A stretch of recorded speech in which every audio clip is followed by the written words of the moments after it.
There's one thing about Zakir Naik that makes people really think that he knows what he's talking about, and that's when he's able to share facts randomly and very quickly from the top of his head in such a manner that makes you think, wow, he is a really intelligent man. But a friend of mine sat down and went through a 5-minute talk of his once, and in that 5 minutes he was able to make over 25 mistakes. Charles Darwin went on an island by the name of Calotropis. There is no such island as the Calotropis Islands anywhere. It was actually the Galapagos Islands that Darwin visited, where he found finches. And there he found birds pecking at niches. These finches do not peck at niches, as Naik says. They lived in separate ecological niches.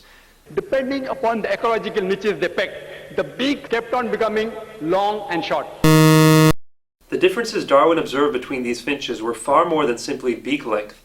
They included differences in color, size, mating behavior, songs, and preferred food. This observation was made in the same species, not in different species. Darwin's observations of varying beaks were made on 14 different species of finches, not just one, as Dr. Naik claims. The beak length actually did not vary within the species. Charles Darwin wrote a letter to his friend Thomas Thumbton. All of Darwin's published correspondence is printed and even available electronically online, and it contains no record of anyone named Thomas Thrompton. Charles Darwin himself said that there were missing links. He didn't agree with it.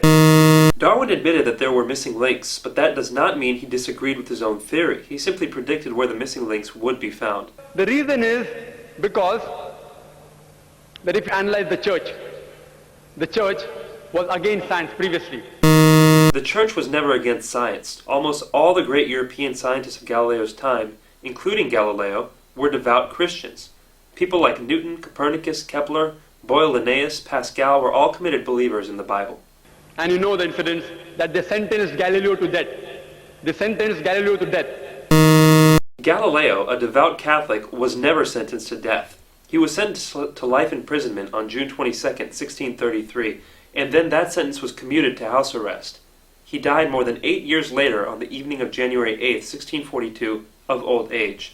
Galileo believed that his theories fit with the Bible, and he wrote a book arguing this based on early interpretations of Christians like Augustine. Naik goes on to make the same false statement 2 more times, but let's only count it as one factual error. So all the scientists, most of them, they support the theory because it went against the Bible, not because it was true. Actually, most scientists did not support Darwin's theory for many years, and most of these same scientists revered the Bible. Basically, this account by Dr. Naik is a total fabrication. All the sages, Lucy, there were 4 hominids. Everything Dr. Naik says here is wrong. There is no such word as hominites. He must mean hominids. Science tells us that there are 4 hominids. There are not a mere 4 hominids. There are at least 14. First is Lucy, along with its guide, the Australopithecus. There is no such hominid as Dasnopithecus. Lucy was an Australopithecus afarensis, which died about 3.5 million years, the Ice Age. The Ice Age was not 3 1/3 million years ago. It was between 1.6 million years and 10,000 years ago. Then next came the Homo sapiens, who died about 500,000 years ago. Homo sapiens did not die out 500,000 years ago. You and I, and even Zakir Naik, are Homo sapiens. Then came the Neanderthal man. According to evolutionary theory, Neanderthal man was not on the direct line to modern man, but an Ice Age offshoot. The Neanderthal man, who died 100 to 40,000 years ago. Neanderthal man went extinct 30,000 years ago, not 100 to 40,000 years ago. Then came the 4th stage, the Cro-Magnon. Cro-Magnon man is the same thing as Homo sapiens, which Naik had mentioned as a different earlier species. There is no link at all between these stages. Actually, evolutionary biologists have found many examples of what they claim to be links between these stages. For example, Homo habilis, Homo ergaster, and Homo heidelbergensis. If you know of Sir Albert Georgi, who got the Nobel Prize for inventing the vitamin C. Georgi didn't invent vitamin C, he discovered it.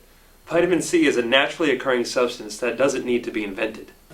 He wrote a book, The Crazy Ape and Man, against Darwin's theory.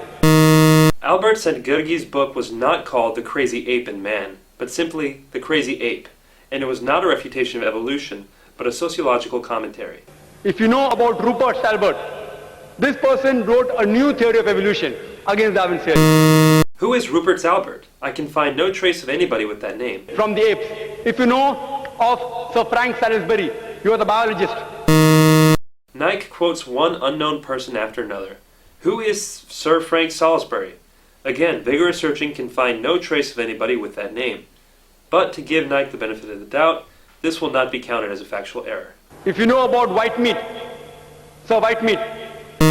Whitemeat? Who is Sir Whitemeat?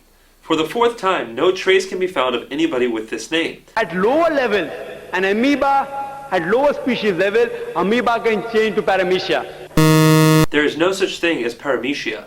Perhaps he means paramecium, but the evolutionary change of an amoeba to a paramecium is far more dramatic biologically than the relatively small biological difference between apes and humans. According to Francis Crick, who's authority in this field, he said it is unimaginable. There is no such person as Henses Crick. Naik probably means Francis Crick, the co-discoverer of DNA. Francis Crick believes fully in evolution.